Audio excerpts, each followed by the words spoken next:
Empires rise and fall, but some names never fade.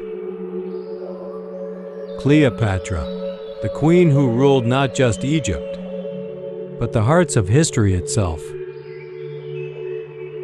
Long before Rome dreamed of empire, long before the Caesars and the Senate, there was a land that had already tasted eternity. Egypt, a civilization as old as time itself, born of the Nile and ruled by the children of gods. For 3,000 years, pharaohs had commanded this land until the age of the Ptolemies, Greek kings who wore Egyptian crowns. And from their bloodline, destiny chose a woman who would redefine what it meant to rule. She was Cleopatra VII Philopator, the last pharaoh of Egypt. A queen who wielded beauty as a weapon, intelligence as her armor, and charm as her greatest strategy. Her story begins not in triumph, but in the shadow of chaos. Cleopatra was born in 69 BC into a dynasty of turmoil.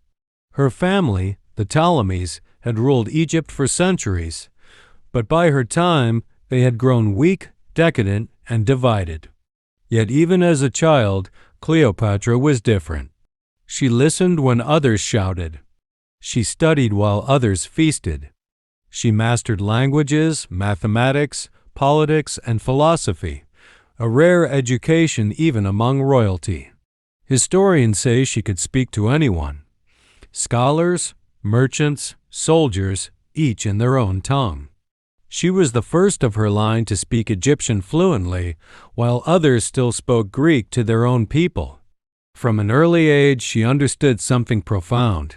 That knowledge was power, and that true rulers win hearts, not just wars. When her father, Ptolemy XII, died, Cleopatra, barely 18, inherited a kingdom drowning in debt and political intrigue. By tradition, she was forced to share power with her younger brother, Ptolemy XIII, a boy of 10. But behind that shared crown, there was only ambition and betrayal. Advisors loyal to her brother conspired against her. Propaganda spread through Alexandria. The young queen, intelligent, bold, independent, was painted as dangerous, unfit, untrustworthy.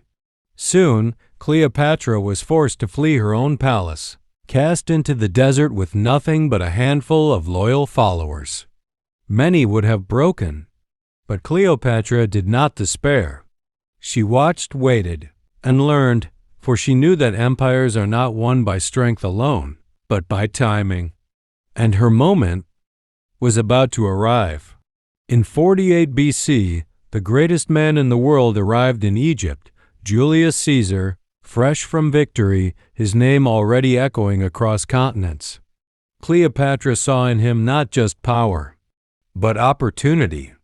On a moonless night, she took the most daring gamble of her life. Hidden within a carpet, she had herself smuggled into Caesar's palace.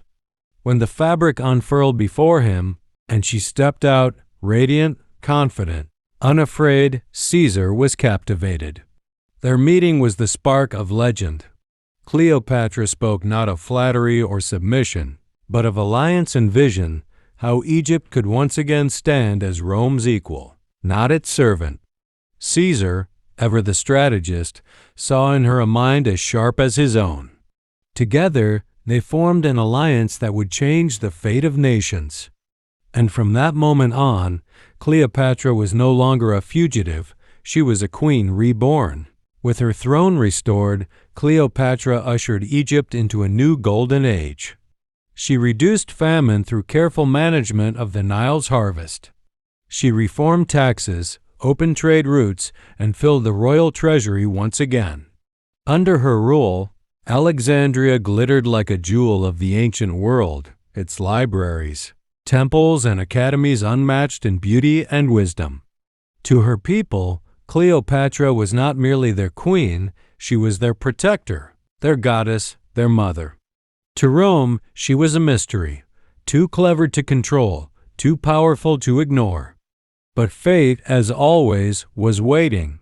For in the heart of empire, the shadow of betrayal was rising. On the Ides of March 44 BC, the unthinkable happened.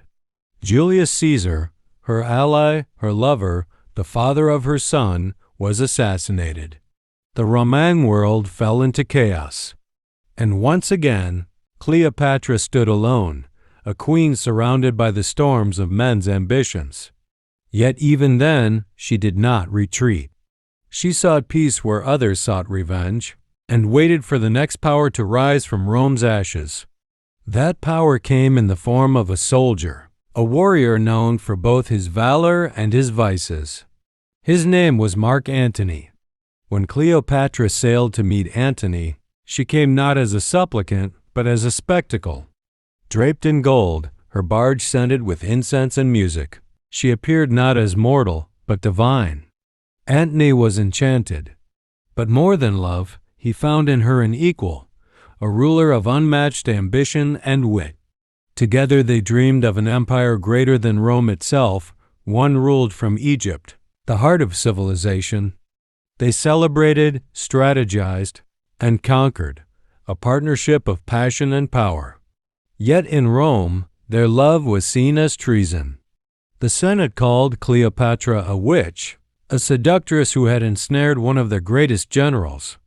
And thus began the final war, the war that would end a dynasty. The armies of Octavian, the future Emperor Augustus, rose against them. At the Battle of Actium, the sea became a graveyard of ships. Antony's fleet shattered, his allies fled. And as the Roman legions marched on Alexandria, Cleopatra faced the truth she had always known, that all empires, even the greatest, must one day fall. Antony fell upon his own sword, dying in her arms. And Cleopatra, refusing the chains of Rome, prepared for her final act of defiance. She adorned herself in royal robes, placed the crown of Egypt upon her head, and called for the asp, the sacred serpent. Its bite was swift, silent, and sovereign. In death, she became what she had always been, eternal. And so ended 3,000 years of pharaohs. The temples fell silent. The Nile wept. Yet the name Cleopatra refused to fade, for she was more than a queen, more than a lover of kings or conquerors. She was a vision of intellect, resilience, and unyielding grace. Empires may crumble, but the legacy of those who refine them endures forever. And her story, the story of Egypt's last light, still burns across the ages.